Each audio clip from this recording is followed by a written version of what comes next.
संगीत का सफर।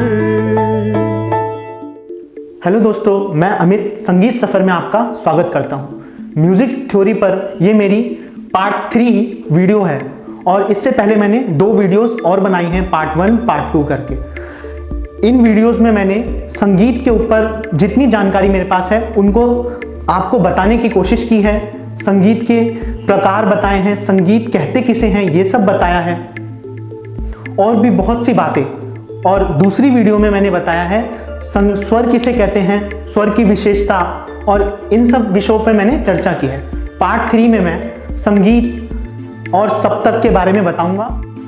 हाँ, तो पहला टॉपिक जो हमारा है वह है सप्तक। आसान भाषा में कहें तो 7 स्वरों के समूह को सप्तक कहते हैं। अब 7 शुद्ध स्वर कौन से हैं? वही सा, रे, गा, मा, जो कि मैंने पिछली वीडियो में आपको बताया था। अब इन 7 स्वरों को अगर हम क्रम अनुसार लिखते हैं तो यह सप्तक कहलाती है।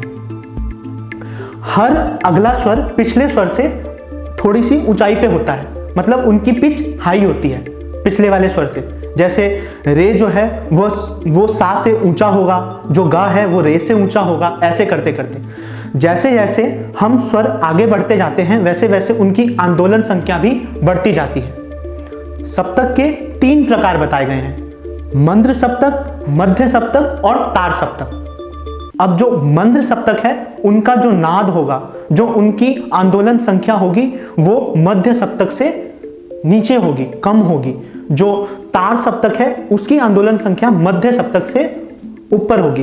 अब आंदोलन संख्या मैंने वही बताया था, कंपन की जो पिच होती है उसकी बात कर रहा हूं मैं। 3 सप्तक मैंने बताए: मध्य, मंद्र और तार। अगर हम इंग्लिश में बोले तो इसको लोअर ऑक्टेव कहते हैं, इसको मिडल ऑक्टेव और इसको हायर ऑक्टेव। आप ये डायग्राम देख रहे होंगे, ये डायग्राम मैंने हारमोनियम और सिंथेसाइजर का बनाया है।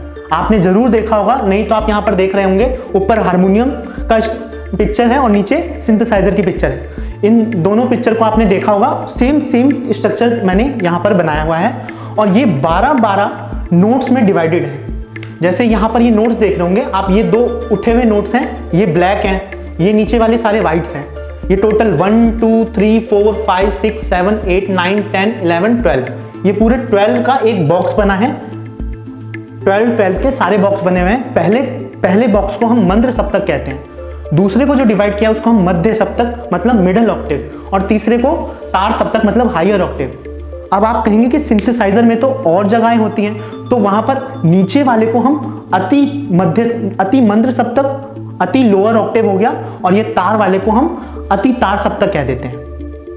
ऐसे करके ये सारे सप्तक का विभाजन हुआ है, सप्तक को डिवाइड किया गया है। दोस्तों, जैसा कि हम जानते हैं कि 12 नोट्स होते हैं हमारे म्यूजिक में, और वो 12 नोट्स कैसे सीक्वेंस वाइज अरेंज हो रखे हैं, आइए हम उस पर नजर डालते हैं। जैसे कि मैंने बता ही रखा है कि जो 12 नोट्स हैं जिनमें 7 शुद्ध हैं और 5 विकृत हैं। और ये अगर आप नहीं जानते तो मेरी पिछली वीडियो जो पार्ट 1 है म्यूजिक थ्योरी का, उसमें मैंने बता रखा है। नीचे डिस्क्रिप्शन में मैंने उसका लिंक दे रखा है, वहां जाके आप देख सकते हैं और ये कॉन्सेप्ट आप अपना क्लियर कर सकते हैं। तो अभी हम इस 12 नोट्स को कैसे सीक्वेंस वाइज लगे हुए हैं उनको देखते हैं जरा। जैसे पहले शुद्ध सा, फिर यहाँ पर आ जाता है कोमल रे, फिर उसके बाद आता है शुद्ध रे, फिर कोमल गा, फिर शुद्ध गा, फिर शुद्ध मा, फिर तीव्र मा, फिर पा, फिर धा, फिर शुद्ध धा, फिर कोमल नी, और फिर शुद्ध नी, और फिर सा। ठीक, ये 1 2 3 4 5 6 7 8 9 10 11 12 यहां तक ये हमारा ये एक ऑक्टेव क्लियर होता है, एक ऑक्टेव हमारा खत्म होता है। इसके बाद दोबारा सा, फिर दोबारा ये सेम 12 नोट्स आगे बढ़ जाते हैं। ऐसे ही ऑक्टेव बनते जाते हैं, जैसे lower octave, middle octave, higher octave. अब तो कोई डाउट नहीं है आपके कि ये 12 कीज किस बात के हैं और क्यों हैं, क्योंकि 12 नोट्स हैं इसलिए 12 कीज हैं। ठीक, हर सुर अपने अपने स्थान पे है। ठीक है, तो 12 नोट्स का कॉन्सेप्ट हमारा क्लियर होता है। अगला कॉन्सेप्ट है हमारा स्केल। दोस्तों, कई बार आपने संगीतकारों के मुंह से और वोकलिस्ट के मुंह से ये कहते हुए अक्सर सुना होगा कि इस स्केल पे मैं गाना चाहता हूँ, या आप कौन से स्केल से गाना चाहते हैं? ये scale D sharp, C sharp, ये क्या है?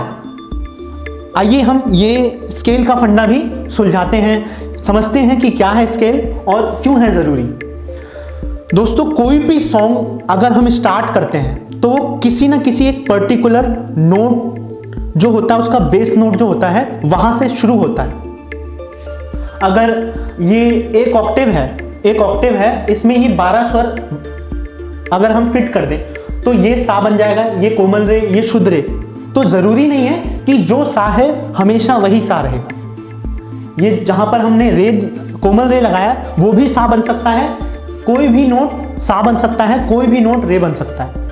या हम ऐसा कह सकते हैं कि हर नोट सा है, हर नोट रे है।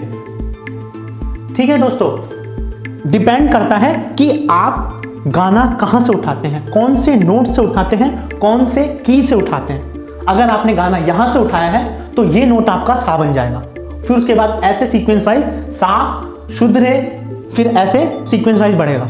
अगर आपने यहाँ से गाना स्टार्ट किया है तो ये सा बन जाएगा। मतलब जहाँ से आप गाना स्टार्ट करते हैं उस नोट को सा मान के हम आगे के नोट अपने आप सीक्वेंस वाइज लगा देते हैं।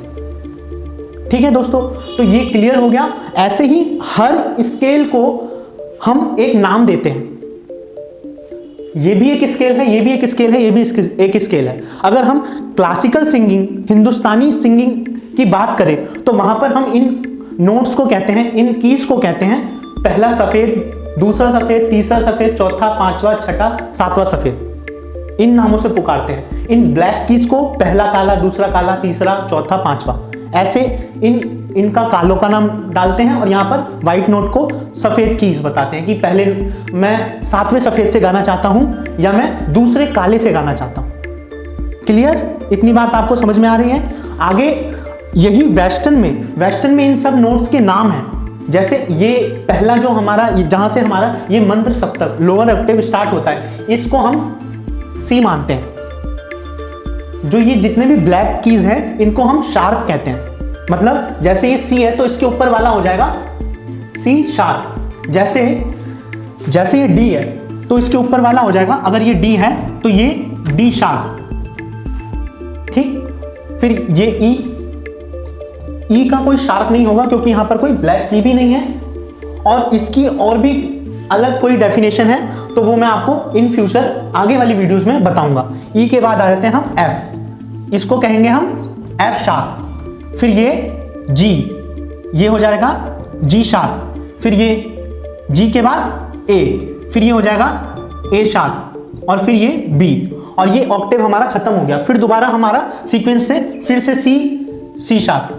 तो ऐसे ये रिदम चलती रहेगी आगे, सी शार्प, डी शार्प, ई, एफ शार्प, ऐसे सीक्वेंस वाइज आगे बढ़ते रहेंगे और ये स्केल ऐसे ही डिवाइडेड होते रहेंगे, बांट दिए जाएंगे। तो अगर हम इन फ्यूचर अगर हम कहीं कुछ गाना चाहते हैं तो हम उनको बोल सकते हैं कि हमने यहाँ से सी शार्प से प्रैक्टिस की है, तो हम बता सकते हैं कि भाई हम सी शार्प से गाना चाहते हैं, तो हमें पता चल जाएगा इसमें से कि कौन सा सी शार्प है। अगर मैं आपसे पूछूं कि इनमें से डी शार्प कौन सा है, क्या आप बता सकते हैं? ये वाला है डी शार्प, ये वाला, हाँ बिल्कुल, इसको हम डी शार्प कहेंगे। ठीक, और अगर मैं पूछूं जी शार्प कौन सा है तो ये एफ शार्प के बाद जी, और ये जी शार्प। सेम पैटर्न है यहाँ भी, देखिए यहाँ भी सेकंड की और यहाँ भी सेकंड की जी शार्प। ठीक, सेम सीक्वेंस चलता आ रहा है। तो ये स्केल का मैटर आपको, मेरे को ऐसा लगता है कि आपको समझ में आ गया होगा। कोई भी गाना गाने के लिए हमें सबसे पहला जो नोट चाहिए होता है वो होता है ये स्केल, सी शार्प। फिर उसके बाद अगर यहां से गाना स्टार्ट कर रहे हैं तो ये हमारा हो जाएगा सा। फिर ऐसे ही सा के बाद ये कोमल रे अपनी जगह पर, ये शुद्ध रे, ये कोमल गा, ये शुद्ध गा, ऐसे सीक्वेंस बन जाएगा। अगर हम डी शार्प को सा मानते हैं तो ये सा बन जाएगा, फिर ये कोमल रे हो जाएगा। ठीक है, समझ गए? ये क्लियर हो गया दोस्तों। अभी तक मैंने जितने टॉपिक्स बताए हैं उनमें से कोई भी, किसी में भी आपको कोई भी डाउट हो या किसी टॉपिक के बारे में आप और जानना चाहते हैं तो मुझे कमेंट सेशन में जरूर बताइएगा। मैं आने वाली वीडियो में उनके बारे में खुल के बात करूँ। अगर आपको मेरी वीडियो अच्छी लगी हो तो लाइक, सब्सक्राइब एंड शेयर करना बिल्कुल नहीं भूलिएगा। मिलते हैं अगली वीडियो में। धन्यवाद।